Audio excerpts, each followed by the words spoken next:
இல்லங்க, அடிக்கடி தலைவலி வருது. இந்த ஹாஸ்பிடல்ல ஒரு நல்ல டாக்டர் இருக்காங்கன்னு சொன்னாங்க. அதான் சீதா கிட்ட கேட்டிருந்தேன். அம்மா நீங்க என்ன இங்க? டாக்டர் கிட்ட காட்டுறதுக்காக கூட்டிட்டு வந்தோம். என் உடம்பு ஏதாவது சரியில்லையா? இப்ப எல்லாம் சின்ன வயசுலயே நிறைய பசங்களுக்கு ஸ்ட்ரெஸ், ஆங்கர் இஷ்யூஸ்னு நிறைய வருது. அது ஸ்டார்டிங்ல சரி பண்றதுக்கு நிறைய ஸ்பெஷலிஸ்ட் இருக்காங்க. ஆமா ரோஹிணி, என்ன கேட்பாங்க? என்ன கேட்டாலும் சரி, நான் தான் உன் அம்மாங்கறத நீ அங்க சொல்லவே கூடாது, புரியுதா? சரிமா. நீ ஸ்கூல்ல அந்த பையனை அடிக்காம இருந்திருந்தா இவ்ளோ பிரச்சனையே இல்லடா. அவன் கிண்டல் பண்ணாமா, அதான். சரி, இனிமே இந்த மாதிரி எதுவுமே பண்ணாத, சரியா?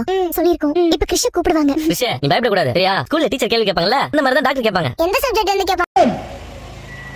அம்பானிக்கும் நிரவி மோடிக்கும் நரேந்திர மோடிக்கும் விற்பதன் நோக்கம் என்ன? மாநிலத்தின் சொத்துக்களை எல்லாம் லாபகரமாக இயங்குகின்ற மின்துறையை தனியாருக்கு தாரவாத்து விட்டார்கள், கொக்கரித்துக் கொண்டிருக்கிறார்கள்.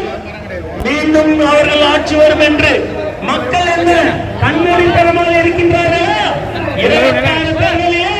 உங்களுக்கு பட்டை நாமல் கூட காத்துக் கொண்டிருக்கிறார்கள். மாநில